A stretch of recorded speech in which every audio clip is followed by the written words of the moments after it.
Bonsoir, bonsoir à toutes et à tous. Le Conseil de développement Estuaire et Sillon a, par sa vocation d'être une instance de participation citoyenne, lieu d'échange de propositions dans le respect de la démocratie contractuelle.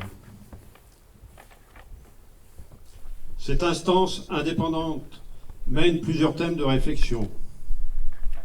Ce soir, un thème qui est notre quotidien, directement ou indirectement, mais qui nous concerne tous.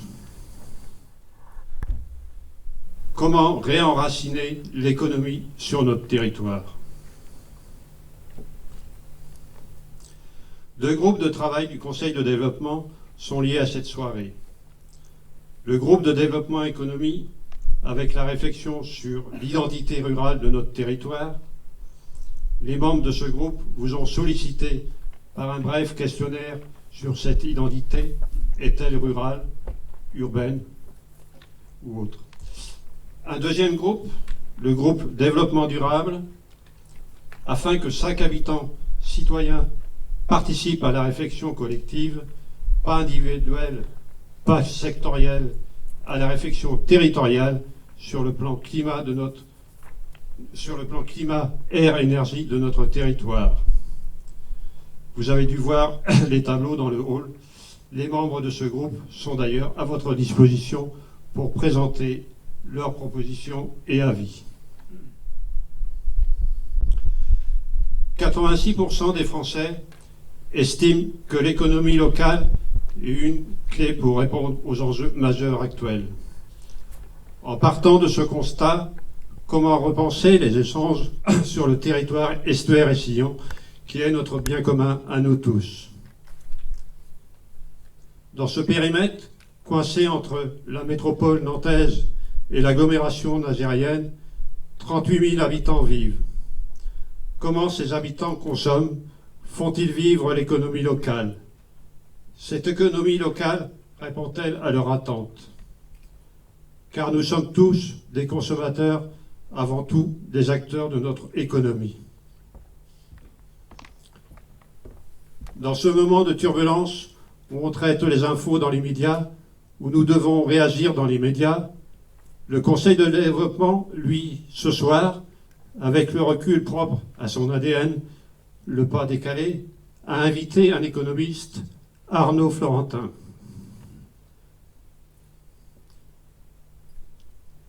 Arnaud Florentin est directeur associé du cabinet Utopie, qu'il a rejoint, amenant avec lui plus de 25 ans d'analyse, d'études sur l'empreinte économique. Ce moment de conférence se veut aussi un moment convivial, sans idées partisanes, mais de débat et d'échange. Elle va se dérouler en 3 phases. Un audit, une analyse du territoire, pendant environ un quart d'heure, 20 minutes, puis environ 5 à 10 minutes d'échange, ensuite des exemples d'entrepreneuriat, puis de nouveau des échanges, puis nous finirons par comment faire émerger de nouveaux entrepreneurs sur le territoire. Puis ensuite, nous pourrons aborder d'autres questions. Pour faciliter ces échanges, vous avez à votre disposition des micros, ainsi que des feuilles de papier pour certains. À chaque moment de participation, nous pourrons aussi noter vos principales idées sur le tableau ici présent. Maintenant, je laisse la place à Arnaud Florentin.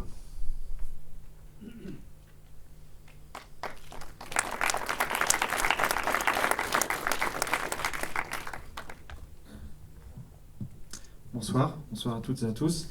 Ravi d'être là parmi vous pour parler de ce beau sujet du réenracinement de l'économie dans les territoires. Comme Luc l'a rappelé, c'est un sujet clé pour beaucoup de territoires, c'est un sujet clé du point de vue économique, mais aussi du point de vue environnemental. Donc il fait écho à des problématiques de développement économique, mais aussi de transition du territoire.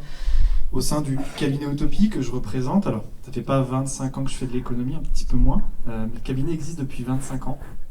Et depuis 25 ans, le cabinet Utopie, donc, qui est le premier cabinet de conseil en développement durable de France, à s'être créé, du moins. Et c'est aujourd'hui une cinquantaine de personnes dont l'objectif quotidien est de pousser des nouveaux sujets, d'ouvrir des portes, d'ouvrir de nouvelles voies.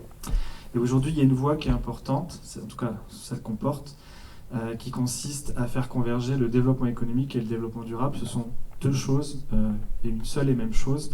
Et vous verrez à travers la présentation d'aujourd'hui qu'on ne fait pas la différence entre les deux et qu'aujourd'hui, quand on parle de développement économique, il faut le voir comme durable et un territoire ne sera pas durable si économiquement pas viable.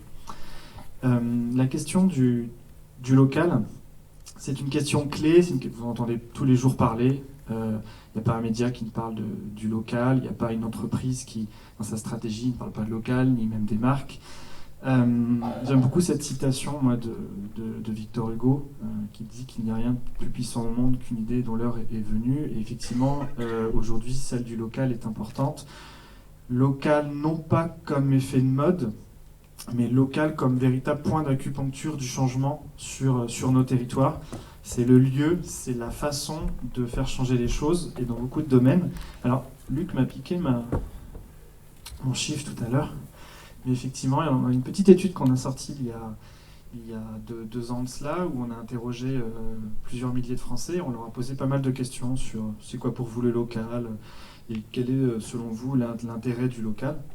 Et il y a notamment 2 chiffres de cette étude qui sont ressortis. Le premier qui montre que 8 Français sur 10 pensent que le local c'est la meilleure solution pour répondre aux enjeux environnementaux. Et quasiment autant, un peu plus, 86%. Qui estime que le local est une clé pour travailler sur les enjeux économiques et sociaux. Un chiffre qui n'est pas présenté ici, mais lorsqu'on demande aux Français quel est pour vous, c'est quoi le périmètre local le plus pertinent, aux 3/4, ça ne dépasse pas le département, c'est-à-dire que c'est le quartier, la ville ou le département lui-même, enfin l'aire urbaine, le département. Donc la notion de local, c'est quelque chose de relativement restreint, sur lequel il y a beaucoup d'attentes de la part des Français et sur lequel on peut agir dans beaucoup de domaines. Je fais une toute petite introduction sur pourquoi réenraciner l'économie dans les territoires, parce que l'idée, c'est pas de s'arrêter au local comme effet de mode, le local, l'aspect marketing qu'on voit aussi beaucoup aujourd'hui autour du local. C'est à travers des pistes vous montrer qu'il est aujourd'hui non pas nécessaire, mais il est incontournable de réenraciner dans l'économie sur nos territoires. On n'a plus trop le choix d'une certaine façon. Il y a un enjeu de rééquilibrage et de nécessité de réenraciner l'économie sur nos territoires, quels que soient les territoires, que ce soit des villes ou des territoires plus ruraux. Traditionnellement, quand on parle de développement économique, enfin de même depuis très longtemps, on pense l'économie locale comme un seau qu'il faut remplir en allant chercher des richesses extérieures. Donc c'est quel que soit l'endroit du monde où vous vous situez, quelle que soit la taille du territoire, quand on parle de développement économique, c'est un développement dit exogène, c'est-à-dire qu'on va chercher des ressources à l'extérieur, on va exporter, on va implanter des entreprises, on va chercher à capter des nouveaux touristes, des nouveaux habitants, capter tout un tas de nouvelles ressources extérieures. Si on prend une analogie que moi j'aime beaucoup, c'est celle du seau percé. On se rend compte qu'une économie locale qui serait un seau, une économie locale qui n'est incapable de capter des richesses extérieures, c'est une économie locale qui va mal. Mais est-ce qu'il est suffisant pour créer les conditions d'une prospérité locale de travailler uniquement sur la captation de richesses extérieures? La réponse est non, puisque si on reprend cette analogie du seau, les économies locales ressemblent de plus en plus à des seaux percés, c'est-à-dire des économies dans lesquelles on injecte beaucoup de flux, mais des flux qui ne restent pas suffisamment sur les territoires, qui sortent très vite, parfois trop vite des territoires. Que dire des territoires qui ne remplissent même plus le seau? J'y reviendrai tout à l'heure. Vous êtes dans un territoire qui arrive à capter des richesses, mais beaucoup de territoires en France n'arrivent même plus à remplir le seau, et le seau continue de se vider, et ça crée des énormes fractures territoriales qui amènent aux situations notamment actuelles. Une autre analogie que j'aime beaucoup, c'est celle du flipper. On peut considérer l'économie d'un territoire comme un flipper, c'est-à-dire que si on n'a pas de billes extérieures, on ne peut pas jouer au flipper, mais une économie sera d'autant plus prospère qu'on sera capable de garder les richesses en son sein et le plus durablement possible. Un peu comme un flipper, où effectivement, vous rentrez une bille dans le flipper Et à travers des jeux, des bumpers, etc., l'idée c'est que vous marquerez le plus de points, plus vous serez capable de garder la bille le plus longtemps possible et avec le plus d'interactions possible au sein du flipper. Au sein d'une économie locale, c'est exactement la même chose, c'est-à-dire qu'il ne suffit pas d'injecter une bille dedans, il faut pouvoir la garder le plus durablement possible. Et c'est aujourd'hui ça qui se situe vraiment dans l'angle mort des politiques économiques, c'est la capacité de nombreux territoires à garder la bille le plus longtemps possible. Cette incapacité à garder suffisamment les richesses a plusieurs conséquences. Une première conséquence, c'est la perte d'autonomie des territoires. La perte d'autonomie, on peut l'observer dans pas mal de domaines.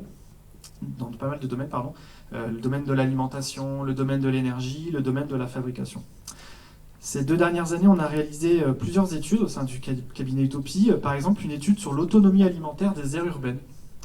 Et on arrive à un chiffre assez bas. On s'est rendu compte que l'autonomie des villes est en moyenne de 2%. On en parlait tout à l'heure. Vous êtes dans une région où l'autonomie alimentaire est légèrement supérieure à ce chiffre. On va atteindre 3, 4, 5%. Ça veut dire que dans tout ce que vous mangez, tous les produits agricoles qui composent vos assiettes, vos repas, ce sont des produits agricoles qui, à 98% en moyenne, viennent de l'extérieur.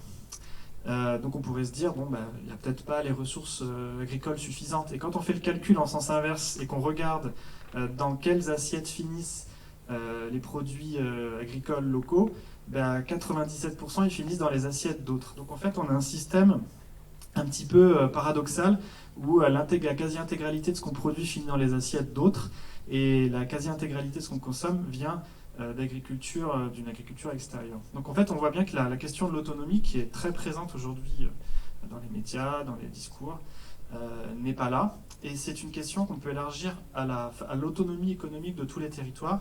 On a réalisé une seconde étude sur les villes fabricantes et on a cherché à comprendre quelle était la capacité des villes à produire ce que les gens consomment. Et on arrive à un chiffre de 3% en moyenne, ce qui est relativement bas.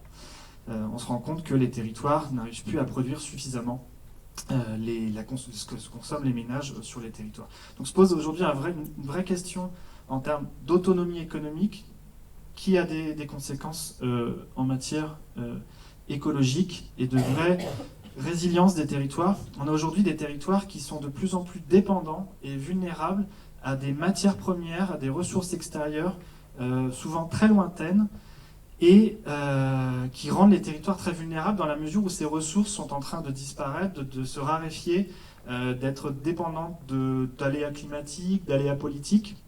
Donc on parle de plusieurs ressources, ça peut être des ressources biomasse, des minerais métalliques, des minerais non métalliques, des énergies fossiles, dont on sait aujourd'hui qu'elles se raréfient et dont les cours augmentent beaucoup. Là, je vous ai mis quelques exemples, vous les avez à l'écran. C'est la quantité de matière première qui est invisible, qui est la quantité de matière première qui a été nécessaire de l'extraction jusqu'au transport des produits dans nos magasins. Donc, par exemple, pour produire un ordinateur portable comme celui-ci, il faut mobiliser dans le monde 100 kg de matière première. C'est énorme. Et là, vous avez quelques exemples du quotidien en kilogrammes, c'est-à-dire la quantité de matière première qui est mobilisée pour produire ce bien. C'est une quantité qui est invisible, et c'est une quantité qui pourtant expose le territoire en termes de ressources naturelles. Et ça, c'est un enjeu dont on parle peut-être un peu moins souvent, que la question du carbone, du CO2, du réchauffement climatique, mais qui est un vrai souci pour les territoires, dans quelle mesure ils sont aujourd'hui vulnérables. Et ça, c'est une question qui est très liée à la question de l'autonomie dont je parlais juste avant. Donc on voit bien qu'il y a un enjeu de réenraciner l'économie dans les territoires, un enjeu économique, un enjeu environnemental. Je n'ai pas forcément parlé de l'enjeu social, puisqu'on a des fractures de plus en plus importantes entre territoires. Quelque chose qui se joue aujourd'hui et qui est une vraie chance pour l'ensemble des territoires, notamment les territoires ruraux, c'est la 4e révolution industrielle. 4e révolution industrielle qui est portée notamment par le digital et qui aujourd'hui permet de redistribuer l'économie dans les territoires. On parle d'économie distribuée ou de capitalisme distribué, ça dépend des appellations. On est passé d'une période pré-capitaliste où on était quelque chose qui était assez éclaté, La première révolution industrielle a vraiment centralisé autour de la mécanisation. On a eu ensuite une centralisation avec des grands sites de production et la révolution électrique. On a eu la révolution digitale dans les années 90-2000 et on a aujourd'hui une révolution qui est portée par notamment le digital, mais pas que, plein de piliers qui constituent une nouvelle révolution où on décentralise de plus en plus la production sur les territoires. Et c'est une chance, donc je reviendrai, je vous montrerai quelques exemples dans les minutes qui suivent. C'est une véritable chance pour les territoires pour reprendre la place dans l'économie et donner un nouveau souffle à certaines économies rurales ou des économies qui sont aujourd'hui de côté.